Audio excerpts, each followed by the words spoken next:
Hi guys, today we will talk about how to turn on shop the lock on your Amazon shopping app. We go to turn on this icon now. How you can do that on your account?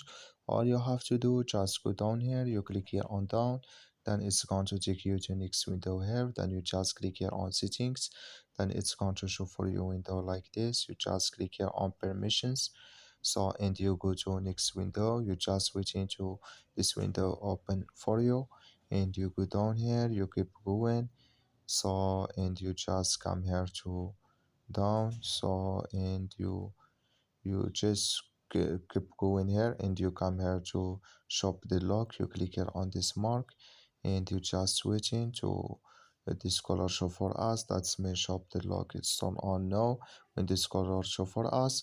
So that's all you have to do. Just follow these ways and it's going to work with you. Thank you for your watching. Don't forget to support us by liking, subscribe.